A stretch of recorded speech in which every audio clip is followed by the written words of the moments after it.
Well, folks, the Nvidia numbers are out. Oh, yes, baby. And the stock is moving, not nearly as much as Wall Street expected. Wall Street was expecting the stock to move 10% plus. We're going to go through the numbers here. I'm going to tell you where Nvidia stock's likely to move now at this point in time, kind of going here in the future. What we're looking at here, why the stock's reacting certain ways, those sorts of things. We're going to talk about that at the top of this video. Now, if you watched my reaction channel, yesterday I posted a video calling out exactly what was going to happen in regards to this Nvidia situation. I said the stock, after the earnings come out, is likely going to move 4 to 7%, not nearly as much as Wall Street expects here, and it looks like we're going to be right on with that call. Okay, so we'll focus the top of this video on Nvidia. Then we're going to get into Celsius. Celsius just closed at a new 52-week low for the stock. We got to talk about this one a little more in depth. What's going on behind the scenes right now?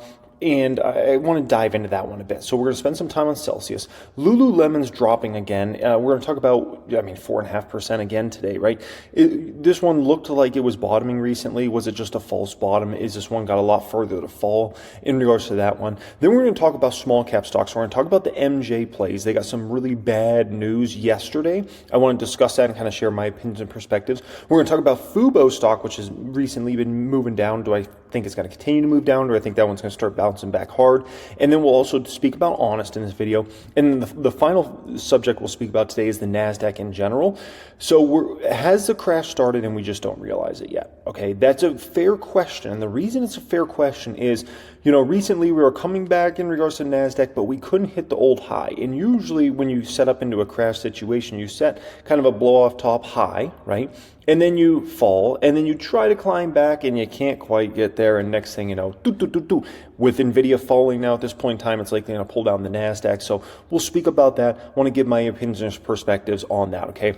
The beast of a video here today, all I ask from you guys is two things. Make sure you're subscribed to the channel here, and smash a like button for me. Smash it, smash it, smash it again. That's all I need from you. Appreciate y'all being here. If you're looking to become a great investor, take your game up to a much higher level, pinned comment down there today. I'll put the application to join my private stock group, private wealth group, as well as get access to 1000xstocks.com. Okay?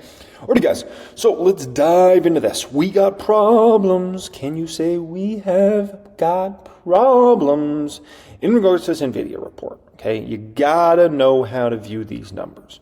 So, first thing up here, revenue looks very, very good. Up 15% on a sequential basis, up 122% on a year-over-year basis. Absolutely phenomenal. But right below that, we already got problems, okay? Margins. They went down quite considerably, actually, on just a quarter-over-quarter basis. 3.3 points they went down, from 78.4% to 75.1%. Now, that's very scary for a stock that trades at a richer valuation, because you want to see everything in regards to a stock going up. You want to see the revenue going up substantially, the margins going up substantially, the net income, the earnings per share, all those sorts of things. We're in a situation here with Celsius, in regards to Nvidia, where Nvidia looks like it's hit peak margins already. Okay, and there's really not much of a debate around that. If they drop from like 78.4 down to like 77.9 or 78.1, it would be debatable if they reach peak margins. I would say with high probability this baby's peaked, and you'll probably never see these sorts of margins again. And so that's no bueno in regards to that, right? If you're looking at a peak margin situation. And even if it's not true, what if they do reach eventually 79% gross margins, 80%? It's always a possibility, but the trend is not your friend in regards to this. And it's looking more likely than not that margins are in a downward slope rather than upward, right? And that's what the market's going to run with here. Net income for the company went to $16.5 billion. That's up 12% year over year. Diluted EPS on a quarter over quarter basis, up 12%. You might say, man, that's really strong on a quarter over quarter basis, up 12%. And on a year over year basis, 168. Well, we have a problem here. You got to know how to look at these numbers, okay? Look at this. On a quarter-over-quarter basis, revenue was up 15%, but diluted EPS was up 12%, which means the revenue is growing faster than net income.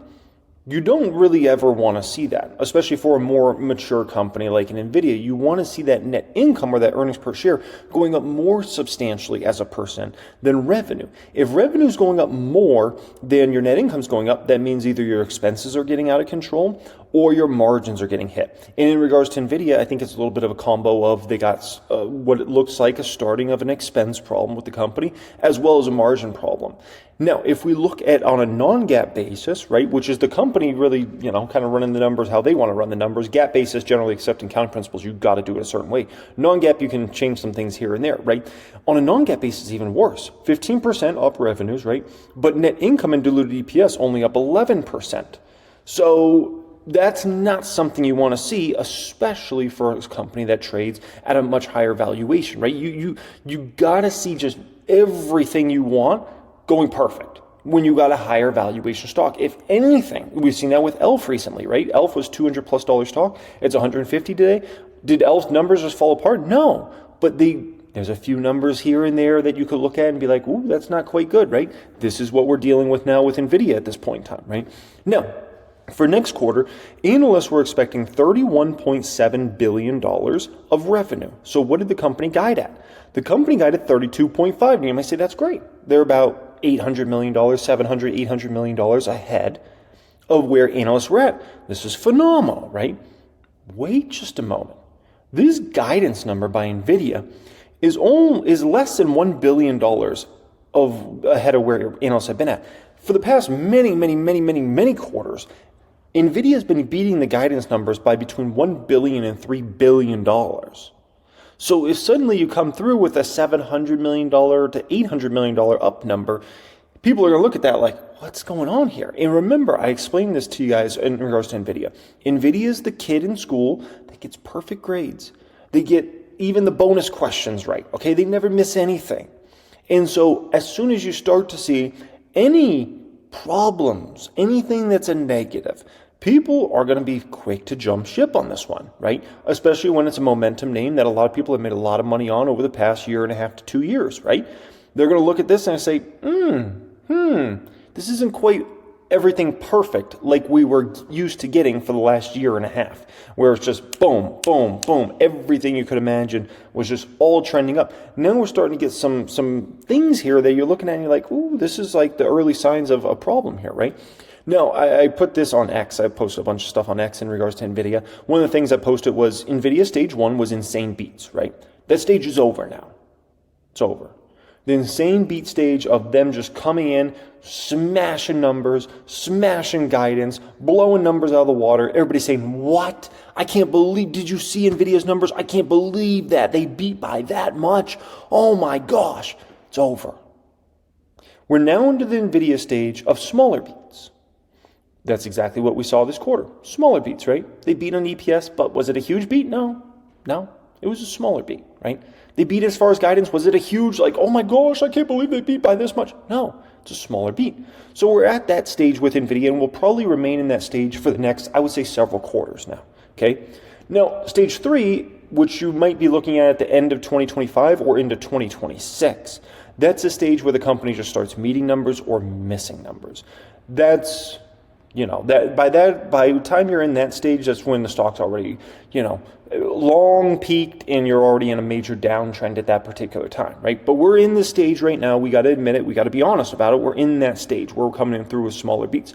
Now, NVIDIA also announced $50 billion share buyback. That's a huge number in the history of NVIDIA, right? But for a $3 trillion market cap, it's actually a relatively smaller number, right? Now, I said NVIDIA will keep growing revenue and earnings per share the next 12 months, but 2026 is where things get interesting. You could see revenue flatline or go down. And 100%, that's how I'm feeling. Like, there's no doubts in my mind for the remainder of this year. Revenue is going to be looking great. Earnings per share is going to be looking great. There's no doubt in my mind for next year. Revenue is going to be looking really good. Earnings per share is going to be looking really good. My big question is 2026 and 2027. Because those are years where you could actually start to see a pullback in regards to spend with NVIDIA chips. And, that's going to be a tough one to go through in regards to that, okay? So you're good as far as numbers go for a little bit here. And this is why I have always believed that 2024 makes a multi-year top for NVIDIA stock. A multi-year top. And the reason I believe that is, and am I going to make a bet on that? Heck no. That's stupid. But I believe that's likely to play out here. And the reason is I think 2026, 2027 is when that revenue growth is going to be really hard, the earnings per share growth, and it's going to set the stock up for a very difficult time. And that starts to play out in 2025 because as you get closer and closer, people get more and more fearful of that happening, right? The market starts to price it in ahead of time. Now, in regards to Nvidia, here's the deal. I mean, we're looking at 1000xstocks.com. There's no secret this stock trades very, very rich. It's a cyclical company.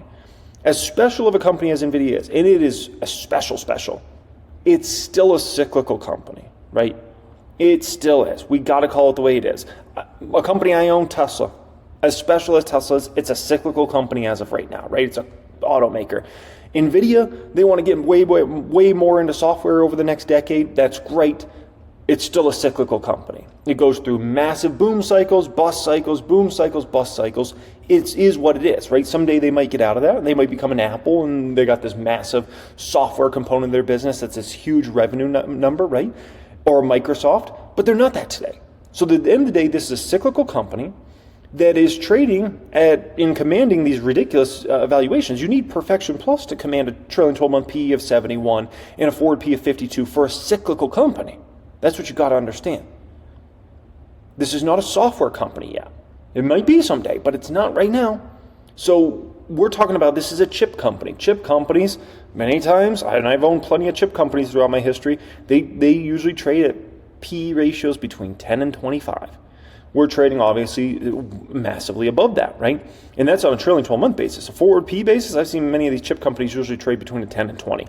Now, if you look at the trailing 12-month price to sales ratio, 38, forward price to sales ratio, 28 on this baby, that's rich, right? So this is where you have to come through with perfection. Now, in regards to their income statement, it was pretty dang perfect. I mean, this is perfection as far as that goes. You really have to look on a quarter-over-quarter basis to really see the cracks, right, in the show. But as far as the year-over-year numbers, blowout. I mean, this is as good as it gets, right? Revenue 30 billion plus versus 13.5. Gross profit 22.5 billion versus 9.4 billion. Research and development, that was up 50% year over year, so that's a little bit of a, little bit of a big number there. Sales and general and administrative grew quite a bit. So total operating expenses went up quite substantially from 2.6 billion to 3.9 billion. Operating income went to 18.6 billion versus 6.8 billion. Interest income, no surprise, up substantially for the company year over year, 444 mil versus 187. Other income, 572 up versus 181. Net income, 16.5 billion versus 6.1 billion the same quarter last year. Boom. I mean, on a year-over-year basis, you got really not much to say, right? It's just phenomenal numbers. But you got to remember, it's more than just year-over-year numbers we're playing with here. I posted this inside the private stock group, inside the Nvidia tab. I said, great numbers, certainly. This is just a story of the game of Wall Street starting to fall apart. Game of Wall Street. I talk to you guys about this sometimes. It's very important to understand and how this plays out with stocks, right? I said margins peaked last quarter and have started going down. That's just facts, right? The beats are small compared to what Wall Street is used to. Also, just facts. The comps next year will be brutal to show growth again. That's a point that needs to be talked about a lot more. Remember, you might be looking at these numbers right now and applauding and being like, yes, Nvidia, go. These are great numbers. Let's knock it out of the ballpark next quarter. Instead of 32.5, let's come through with 33.5, 34. Boom. The problem is, remember, next year's right around the corner. And then you got to comp against those numbers. Now, if you're doing, let's say, a $35 billion number, I mean, 10% growth, you need to do an extra $3.5 billion on top of that number, right? And that's just for 10% growth. Remember, people aren't investing in Nvidia for 10% growth. They're investing in this company because they've been growing at triple-digit rates. So if all of a sudden, your growth rates slow down substantially on a year-over-year basis because your comps start getting so tough, you get all those growth investors to say, whoa, what am I in this for, right? It starts to get very, very difficult. And you have to count on the Metas and the Microsofts and all these companies, the Teslas and all these guys to say, you know what, we're going to order even way more chips next year than this past year. And we're not talking about a small amount more, to push up, let's say you want to have your revenue grow 35%, 45% on a year-over-year basis next year. You need these companies to blow their budgets up next year. They already blew their budgets up. Are they willing to go that crazy? I don't know about that. I think they're willing to go up on their budgets. I think Microsoft's willing to spend more in 2025 than 2024. I think Meta is. I think Tesla likely is. But are they going to go that extreme? That's where the big questions start, right? That's what we're talking about in regards to these comps. These comps the company has right now are cake, right? Because this was just the start of the cycle. Now we're getting deep into the cycle, right? This is the game of Wall Street, you got to understand. I posted this inside the private group as well. I said, for people that want to be long-term investors, the game of Wall Street's irrelevant, right? This game of, how much did they beat by and all the beats aren't good enough, blah, blah, blah. It's all irrelevant if you're a long-term investor. But for folks trying to time this game out for the next 12 to 24 months, this could be a challenge. And that's what you're dealing with Nvidia, is if you're trying to time this one out in terms of what's the right time to get in versus out versus buy put options on it versus short the stock, it's brutal. You're in a very confusing stage with Nvidia. You got to understand, for about 2 years, Nvidia was an easy buy. It was an easy buy to throw money in, right? We could back it all the way up to the middle of 2022 when the stock was crashing, right? It's Nvidia. Like, it's one of the greatest tech companies in the world, even though it's a cyclical business, still one of the greatest tech companies in the world, right?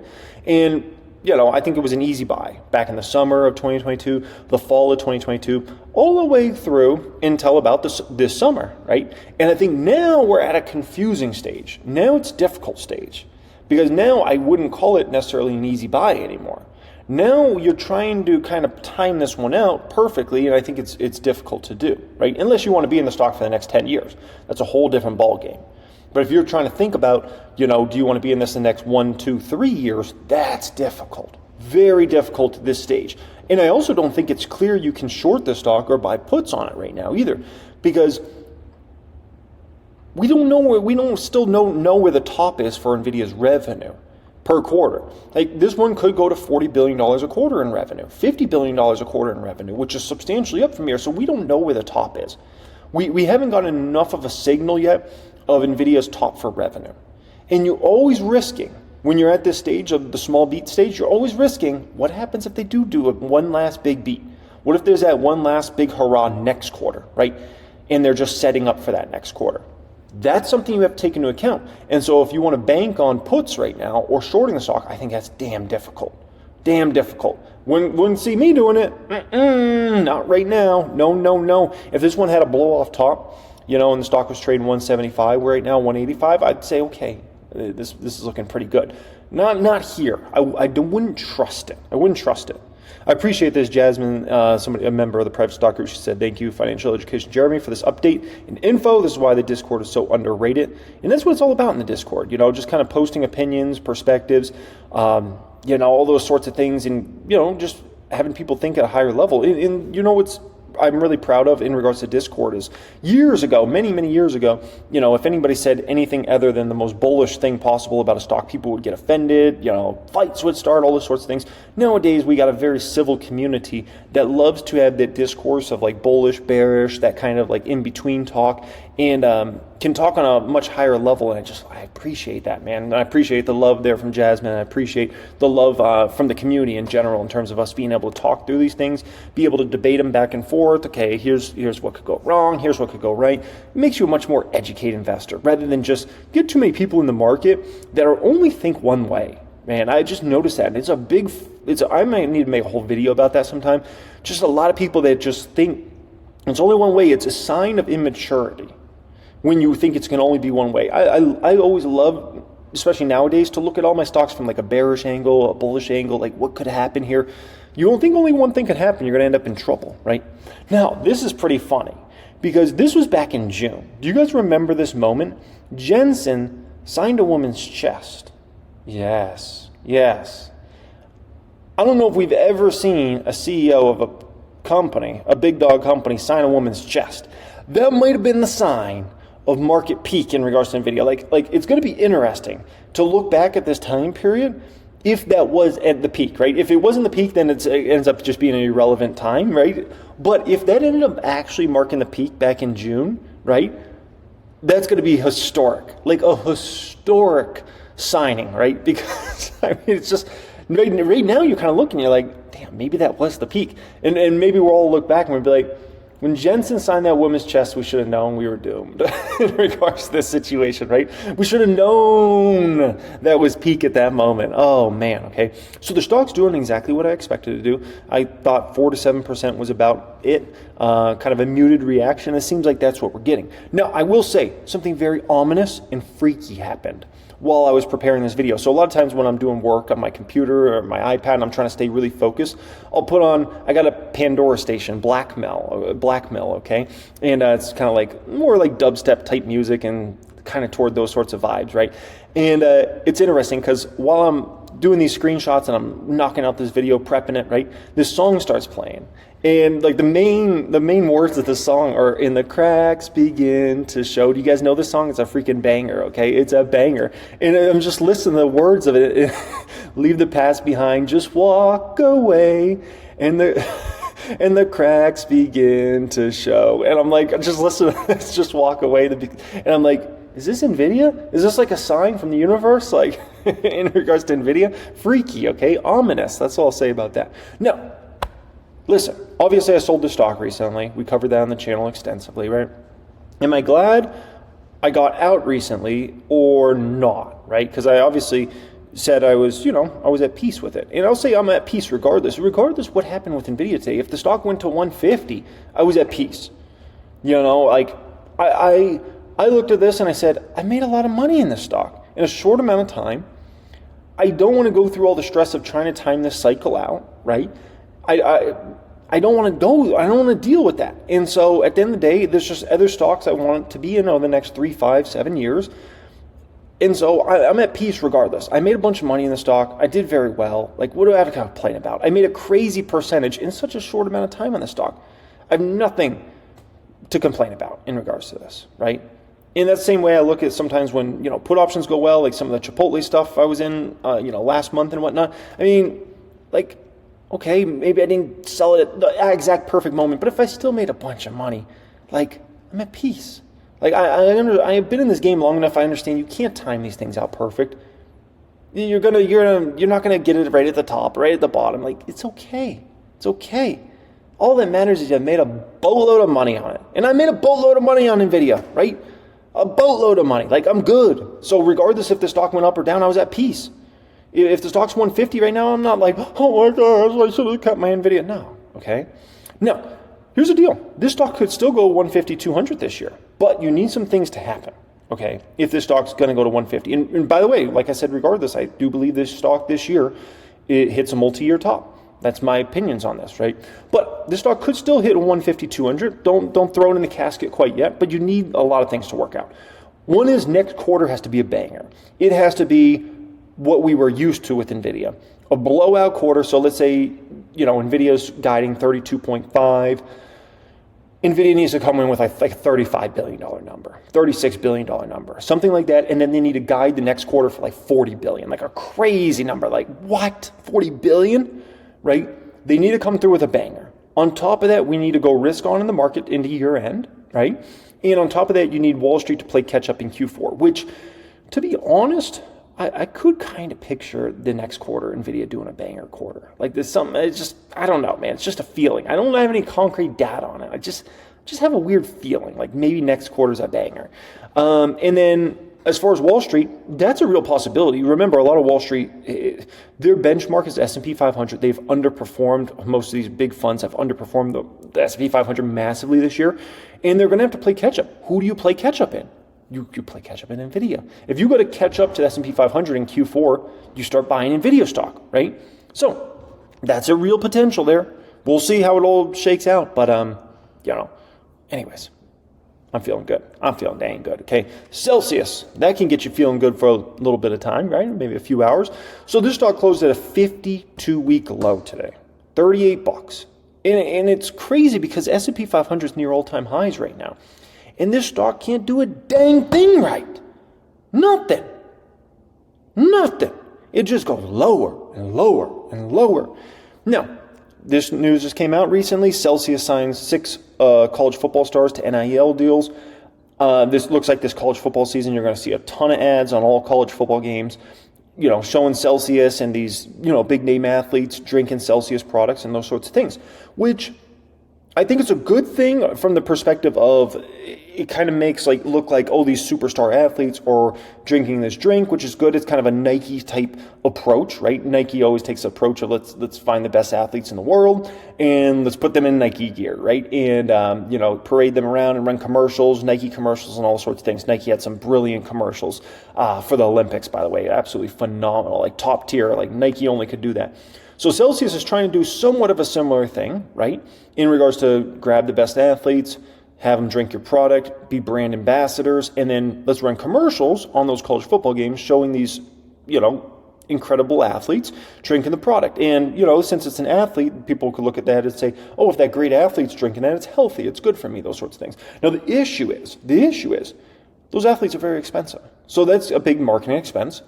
Then additionally, it's not like you're just going to sign those athletes and not run a bunch of ads. Then you're going to run a bunch of ads behind it. That's even more costly.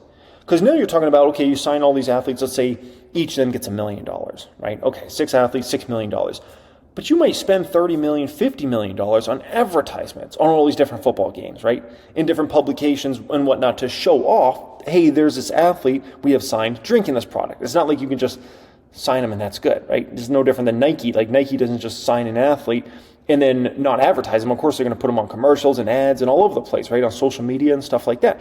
So it's an expense. And so that's something that Celsius is doing right now. So you could see the expense profile of Celsius go up quite considerably, which could hurt margins and profitability of the company in the short term. Now, it could be a very, positive thing for the next many years that people are going to see all these ads and it's going to register in their mind. All these great athletes are drinking this product. It's okay for me to drink this product, those sorts of things. But in the short term, it's a big expense, right? So it is something to kind of factor in there. Now, additionally, you have a lot of debate on energy drinks. Now, this debate comes and goes, I noticed, throughout the years. And I've seen it basically since energy drinks came around. These debates also come up, and they're very negative in the short term for energy drinks. Everybody starts writing articles and doing videos and stuff. Energy drinks are everywhere. How dangerous are they, right? And those sorts of things. And so we're going through one of those stages right now, which is a very negative thing for the entire energy drink category. It's not just for certain one stock. It's not like it's just a negative for Celsius. It's negative for all the energy drinks. When you got a bunch of this stuff cropping up and people see it and they're like, if they actually do drink energy drinks, they're like, oh yeah, maybe it's not healthy, right? Maybe I shouldn't be drinking these energy drinks. I felt a little weird yesterday. It's probably because I drank that energy drink. Oh man. Or people that don't drink energy drinks, we'll kind of see something like this, like, yeah, see, this is why I don't drink. They're not healthy. So anytime this comes up, it's usually a net negative for the energy drink category in general, right? And if I even looked at myself and I said, if my kids are young, right? So let's say my kids were to drink either a Coca-Cola or Celsius. I would, any day of the week, rather than see them drinking Coke. I wouldn't want either drinking either of that garbage. But if I had to see them drinking one, if you told me I can either give them the Celsius or I can give them a Coca-Cola any day. Any day over a Celsius. I don't know what's in that Celsius, man. I don't know what's in that Celsius. There's a lot of stuff that is a little confusing, right? I don't want them having 200 milligrams of caffeine. It's insane. So now if I look at myself, what do I personally feel healthier drinking? A Coca-Cola or a Celsius? Sadly enough, I would feel safer drinking a Coca-Cola. But that's not just a negative for Celsius. That's a negative for Monster, for Red Bull. All of them. I feel the same exact way, right?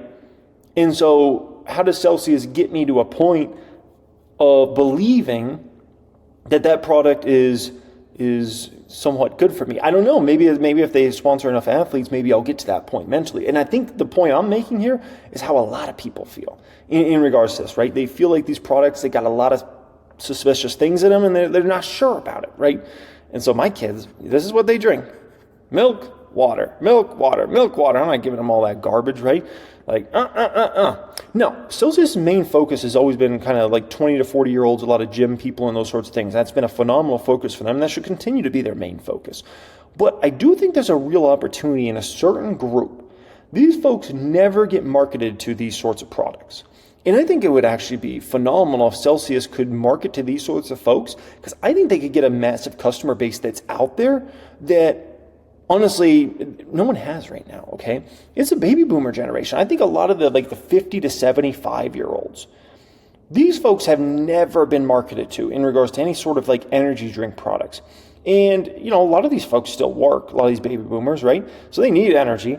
A lot of these folks love to play golf and do different activities and things like that. So if there's ever a group that might need some energy, like if you think you need an energy drink at 20 years old, just wait till you're 60 years old and how you feel. You're definitely going to need an energy drink then. Holy smokes, that's no dang joke.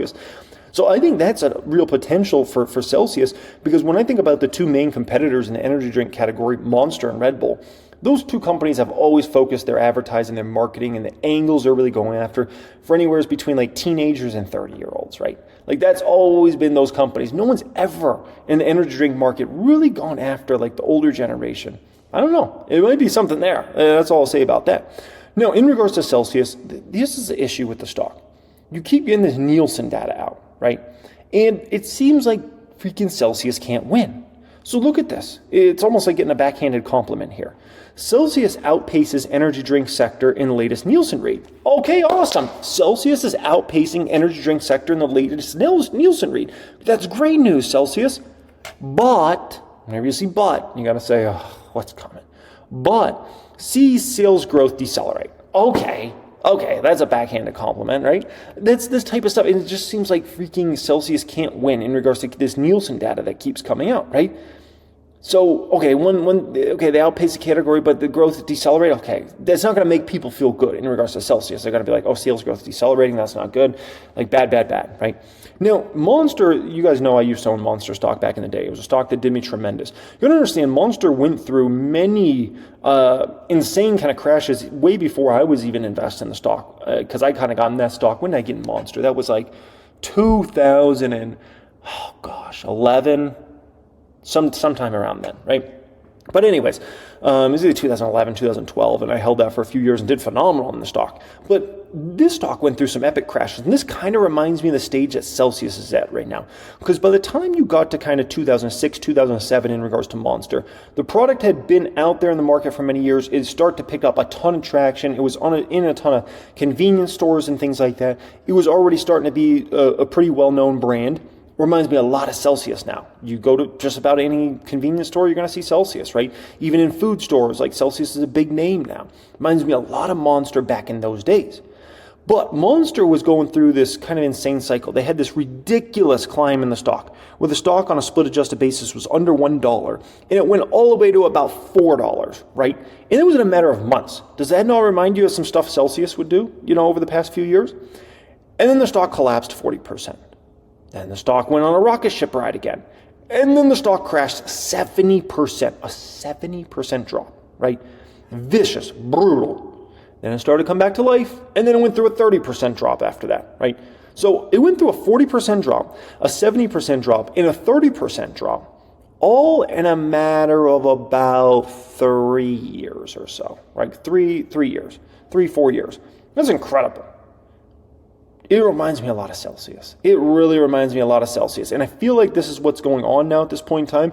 And you got to remember, this was a very interesting time for Monster, not just because the stage that the company was at was very similar to where Celsius is at, but also remember, we were going through the great financial crisis type times during here, right? Which, guess what? We're not going through the great financial crisis right now, but we're going through a time period when a lot of people are more concerned about the economy, and unemployment keeps rising. People are scared, like it might go 5, 6, 7, 8%. We'll see, right? That's a game we're going to have to see how it plays out over this next 8 months or so, right? Let's say more like 8 to 18 months. We'll see how all that plays out.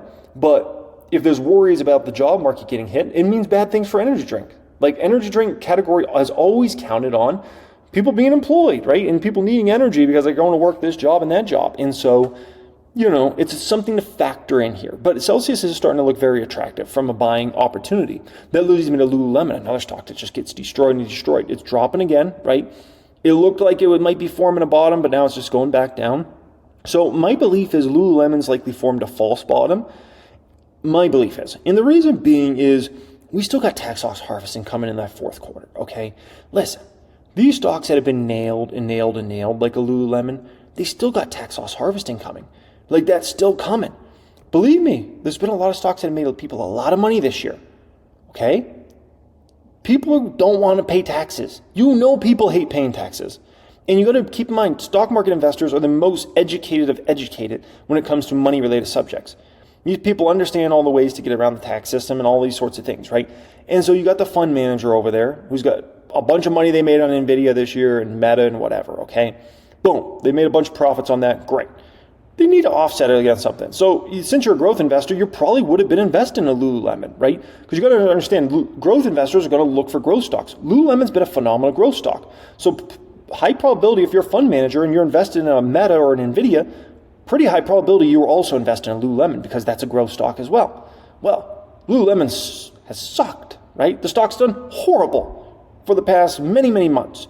And you might have bought last year and you're probably down significantly on your shares. And you might be looking at that and you might be looking and you're saying, do I really want to pay tax on all these gains? You know what? I got that big Lululemon loss. Let me go ahead. Let me sell out of that. Let me go ahead and write that off against these other stocks here. And it's easier to do when the company's numbers aren't performing, right? Lululemon hasn't been the most exciting numbers for the company recently. So you have probably even more doubts about the growth profile of Lululemon going into 2025. So you have doubts about the growth profile. You get to offset taxes. Why would you not? Why would you not tax loss harvest that in the fourth quarter? That's the problem. And that's why these stocks are likely just doing a false bottom here in the short term in regards to these. And it's not just me picking on Lulu. A stock I just started buying into recently, Estee Lauder, is another perfect candidate for this exact thing I'm talking about. I wouldn't be surprised if I get Estee Lauder at $82 a share at some point in the fourth quarter. I wouldn't be surprised at all. Now, with that being said, why would I start buying it already here recently? I might not get it at 82, right?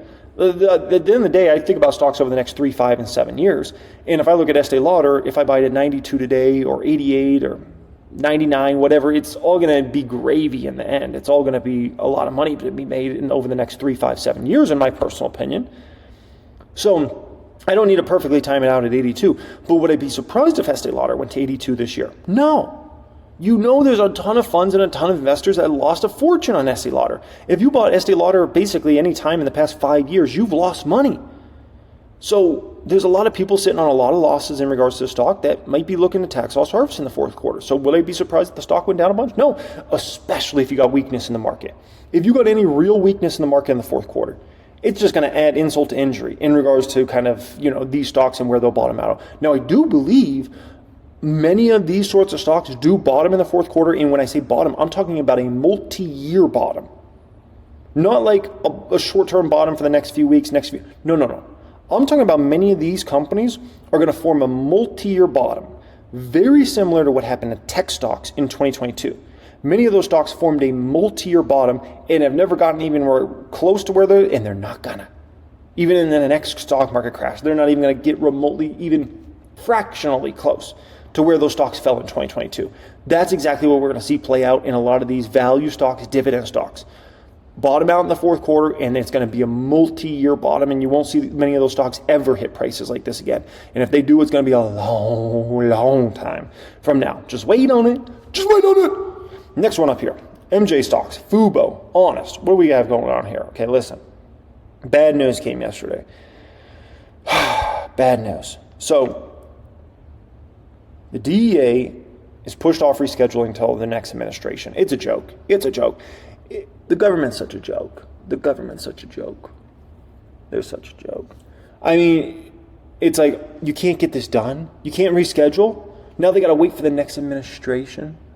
Ugh. It's just a waste of time. Now, am I afraid at all that Harris won't get it done or Trump won't get it done? No, they'll both get it done. But at the end of the day, it just is a joke how slow things move. Like, we're going to push it back till the next administration. Like, why? You could have got it done. The rescheduling, which would have been great for all these MJ stocks and all these MJ companies, right?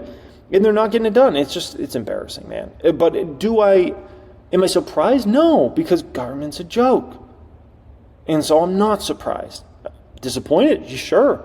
Surprised? No. With that being said, especially in regards to Planet, that has special things going on in regards to the company, and I think people will see that in the next quarter. And so, that will be a lot higher 12 months from now, in my personal opinion, than it is today. Let's just put it that way. Fubo, I think a lot of exciting things are coming for Fubo here. Obviously, we kind of got that. Whenever you get a big, massive spike like you had, obviously after the the legal situation played out the way it did in positively for Fubo, you have a lot of short-term people get in it, then they take profits, right? We kind of went through that now at this point in time, so I wouldn't be surprised if Fubo starts another upward move in regards to stock now at this point in time, especially being that we're about to go into college football season. College football season gets kicked off this weekend, right? Then we go into NFL season right after that. I wouldn't be surprised if you start to see momentum come back in Fubo. And then when they report their next quarter, which will probably be in November, I'm expecting losses to drop again for the company. I'm expecting nice revenue growth, nice subscriber numbers, and I think it could be onward and upward for Fubo. I still think that one's setting up for a really good end of year. Honest is looking good into year end, but it's also looking good for the next several years. You know, Carlos has got that ship running really, really good now at this point in time. So I have zero fear there. Now, next thing we got to talk about here, has the crash started and we just haven't realized it yet? Which you never realize it when you're in the moment, right? I think it's a fair debate, right? We couldn't get back to the old high. Now the NASDAQ's starting to fall again. And with this Nvidia move down, it's going to bring down likely the Q. It's going to likely bring down tech in general. And, NASDAQ's likely going to fall somewhere around here. So I think it's a potential. The thing is, that gets me really upset is I released this video. It's by far and away the worst viewed video I've had, right? Just from the go, like people weren't interested. They just didn't watch. They didn't click on it, nothing, right? And I ran through the whole scenario. And I think this is one of the most valuable videos I put out in a long time. And people did not care to watch it. Fewer regular viewers are choosing to watch this video, right? And I think there's a lot of people that are missing out. They should have watched that video. And I think when it's all said and done, there's going to be a lot of people that wish they watched that video. Because I laid out the whole case, the whole 9-step process on how this could end up playing out and not in the best way, right? And I think a lot of people just kind of missed it. And so, you got it. The problem is, once again, with people, is just they want everybody to either be perma bulls or perma bears. And you got to understand, you're uneducated if you're a perma bull. You're uneducated if you're a perma bear. If all you are is just everything's to the moon, you're uneducated. If all you are is everything's going to crash to zero, you're uneducated. And I see way too often people love people that are perma bulls or perma bears, right? And you got to understand there's different sides to this game. You got to understand the risk potentials of this scenario playing out versus this scenario and how this could play out. That's higher level educated, right?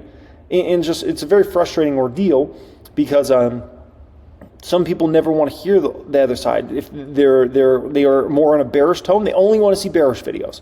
And if they're more on a positive tone, they only want to see positive videos and bullish and tell us why everything's going to move. It's frustrating, man, because you got to understand, to be really good at this game, you got to understand these different dynamics at play here. There's a range of possibilities. This is poker. If you ever played poker on a high level, that's not a game where you just, wing it and just you think only one thing's going to happen in poker. You're going to lose all your money quick. Trust me, man, I live in Vegas. Like, they'll take your money down at those tables so fast you won't even see it coming. You'll go in there with $500 and you'll be down to zero in an hour. If you think there's only one potential and you're not seeing the different things that are going to play out, play a great chess player, a game of chess sometime, and only think about one scenario of you doing one thing. You'll be checkmated in less than 30 seconds. Less than 30 seconds they'll checkmate you because you're only thinking about one scenario. And the stock market is extremely complicated. You got to understand there's more scenarios at play here, man. Got to understand. I wish more people watch that video, and it's going to be sad because I think that was a video a lot of people should have watched, and they just chose not to watch it. And then they'll come back and be like, "Damn, I should have freaking watched that. He taught so much in that video. He gave out so much game, and we just missed it." Right? No, listen. Every type of market, there's money to be made. A lot of money to be made, and this is why I don't fear any market. There's a lot of people. They only want to be perma bullish or bearish. They only want to bet on the negative outcome, then they blow up their account because the negative outcome doesn't happen. They only want to be perma bullish, and so they blow up their account because they went super heavy on call options and they lost on that, and the market turns the other way, right? And there's a lot of money to be made in this market regardless. I'm not scared. Crash the market, I'll make a bunch of money off that. Skyrocket the market, I'll make a bunch of money off that. Kangaroo the market, up and down, boom, boom, boom, boom. Let's bounce this baby. I'll make a bunch of money off that. It doesn't matter. And so you got to understand, any market, there's so much money to be made, man. So much money. And the ones that really understand how to play this game are going to make a lot of money. You got to understand, in any economy, in any stock market, there's a lot of money to be made. There's people that they retired during the great financial crisis because they made so much freaking money. They started up certain businesses that just thrived like crazy during that 2-3 year period. They made so much money off investments, right? Same thing in bull markets. Like, if you know how to position correctly, there's so much money to be made, regardless of the market. So I never get scared. Like, maybe back in the day, like years and years and years ago, I used to be scared of like a bad outcome for the market. Nowadays, I welcome it. I'm gonna crash this thing.